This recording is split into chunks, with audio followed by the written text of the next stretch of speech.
tag-init, talagang it's more fun in the Philippines. Sa dami ng mapapasyalan dito sa bansa. Silipin ang mga nakamamanghang tanawin na dinayo ng ilan sa ating mga youth scooper. Sa sobrang dami ng magagandang tanawin sa Pilipinas, kahit buong taon mo araw-arawin ang pamamasyal, hinding-hindi ka mauubusan ng mga pupuntahang lugar. Aakalain mong kuha sa ibang bansa ang mga litratong ito ni youth scooper Almar Lupenario. Pero alam nyo ba na matatagpuan yan sa isa sa pinakahilagang bahagi ng bansa na Palawi, Cagayan? Mapapangaka na lang sa ganda ng ruins by the beach dito. Very breathtaking naman ang mga views sa Kalangaman Beach sa Leyte. Sa mga litratong ito ni youth scooper Cons Paubsanon Jr., kitang-kita ang mga puting dalampasigan na nagsisilbing getaway to the paradise.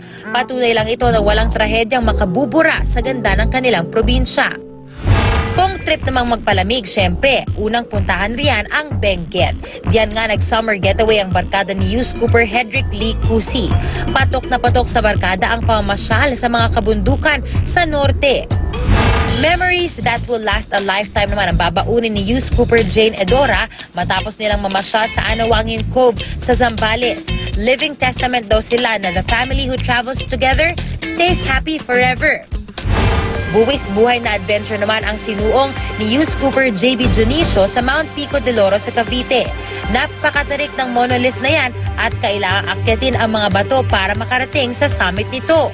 Pero pagdating naman sa tuktok, masisilayan ng walang kapantay na kagandahan.